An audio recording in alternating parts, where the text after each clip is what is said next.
শীত, গ্রীষ্ম, বর্ষা দীঘায় একমাত্র ভরসা। দীঘা পশ্চিমবাংলার একটি সবথেকে বড় ভ্রমণ স্থান। প্রথমে বলে রাখি, আপনি দীঘা যাবেন কিসে? কলকাতা থেকে ট্রেনে যেতে পারেন, বাসে যেতে পারেন, আবার প্রাইভেট কারেও যেতে পারেন। দীঘা এসে প্রথম কাজ হোটেল নেওয়া। তো হোটেল নেবেন কোথায়? নিউ দীঘায় না ওল্ড দীঘায়? সবসময় হোটেল নেওয়ার চেষ্টা করবেন সমুদ্রর কাছাকাছি। আমরা এখন হোটেল নিয়েছি নিউ দীঘা ইউথ হোটেল, আবার কেউ বলে ইউথ আবাস। এটা সম্পূর্ণ সরকারি। আমার জানা সবথেকে সস্তা হোটেল এটা। খুব সুন্দর, পরিষ্কার পরিচ্ছন্ন, শান্ত পরিবেশ। এখানে এসি ও নন এসি রুম পাওয়া যায়। সব ধরনের রুম ভাড়া পাওয়া যায়, অনলাইনে বুক করা হয়। মার্বেল পাথর বসানো আছে, এখানে গিজারের ব্যবস্থা আছে। এই হোটেলটা সমুদ্রের কাছাকাছি। এখন বলি, আপনাদের ইচ্ছে যে কোনো হোটেল নিতে পারেন, তবে বলি আপনাদের স্বার্থে আমি কিছু হোটেলের নাম্বার দিয়ে দিলাম, আপনারা কল করে দেখে নিতে পারেন আপনাদের চয়েস অনুযায়ী। হোটেলে ব্যাগ রেখে সোজা চলে যান সি বিচে, আর নেমে পড়ুন সমুদ্র স্নানে। ইউথ হোটেল থেকে এই রোড দিয়ে সোজা সি বিচ, মাত্র 1.5 থেকে 2 মিনিট হাঁটা পথ।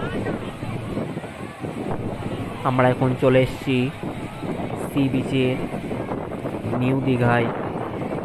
দেখুন কত লোকে গিজগিজ করছে পোকার মতো।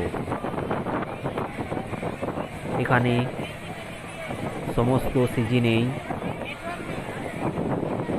লোকে ভিড় লেগে থাকে। এখানে পর্যটক প্রচুর পরিমাণে আসে দীঘায়।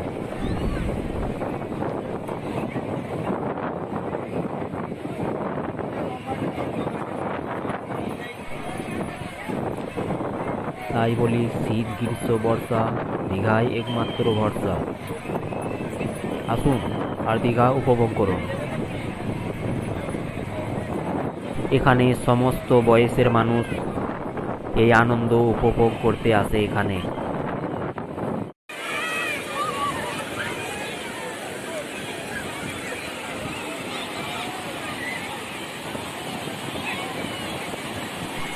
এই স্নানে যে আনন্দ পাবেন, এই আনন্দ কোথাও পাবেন না। তবে বলে রাখি, অবশ্যই সাবধানে স্নান করবেন, বেশি দূরে যাবেন না। এটা সব সময় মাথায় রাখবেন। সমুদ্র ধারে আসলে মনটা পুরো পাল্টে যায়। যারা এখানে এসেছে তারাই এটা উপভোগ করতে পারে।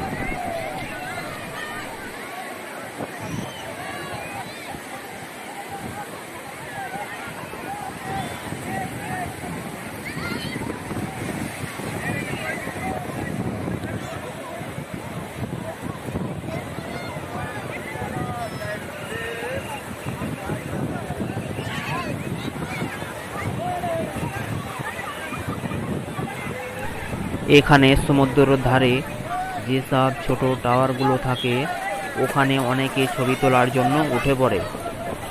তখন যদি পুলিশে দেখে নেয় তো সমস্যার মধ্যে পড়তে হয়। তো বলি, আনন্দ করতে গিয়ে পুলিশি ঝামেলায় জড়ানো উচিত নয়, না জড়ানোই ভালো। এটা একটু মাথায় খেয়াল রাখবেন। আবেগের বশে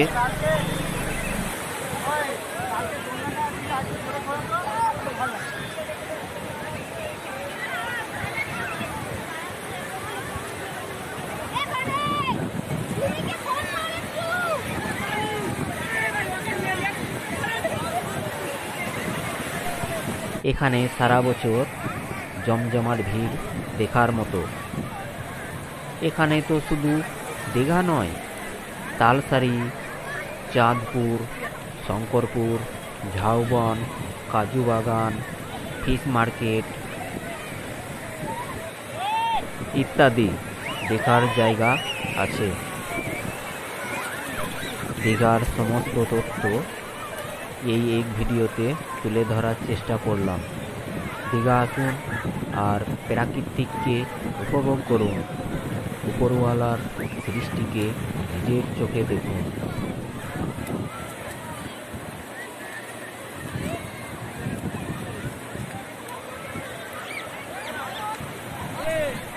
আমি অনেকবার দীঘা গিয়েছি, তার কিছু অভিজ্ঞতাকে আপনাদের কাছে তুলে ধরছি।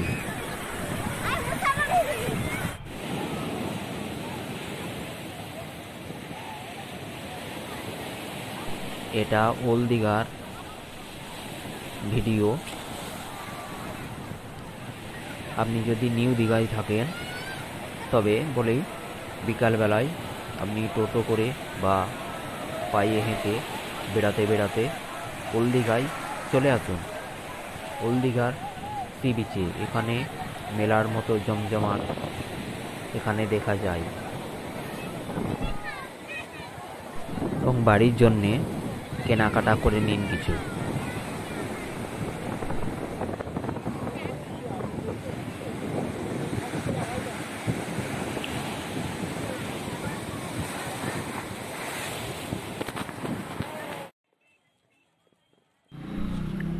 রাত্রিতে দীঘার রোডগুলো দেখা যায় লাইটে সাজানো, খুব পরিষ্কার পরিচ্ছন্ন।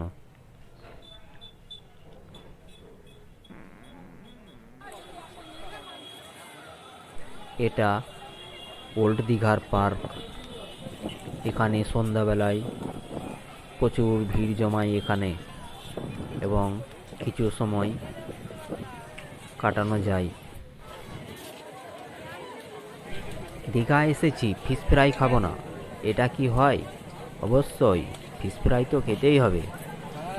তবে আমি বলে রাখি আপনাদের স্বার্থে, যাতে আপনারা ঠগে না যেতে পারেন, তাই আমি মাছ ভাজার দামগুলো একটু বলে দিই। পমফ্রেট মাছ ছোট 1 পিস ফ্রাই করে দেবে 50 টাকা নেবে, বড়টা ফ্রাই করে দেবে 100 টাকা নেবে। চিতলের পেটি 50 থেকে 70 টাকার মধ্যে। তপসে 40 টাকা পিস। কাঁকড়া, ছোট কাঁকড়া 50 টাকা পিস, ফ্রাই করে দেবে। বড় কাঁকড়া 100 টাকা পিস। লোটে 30 টাকা পিস। ভেটকি 70 টাকা পিস। ভোলা 40 থেকে 50 টাকা পিস। ইলিশ, ছোট ইলিশ 50 টাকা, বড় ইলিশ 100 টাকা, ফ্রাই করে দিবে সঙ্গে সঙ্গে। মাছ পাতা 30 টাকা, অক্টোপাস 50 টাকা, কুচো চিংড়ি 30 টাকা 50 টাকা, গলদা চিংড়ি 50 টাকা 100 টাকা। মানে লেগ পিস পাওয়া যায় 50 টাকা, পুরো চিকেন 400 টাকা। সম্পূর্ণ ভিডিও দেখার জন্য থ্যাংক ইউ।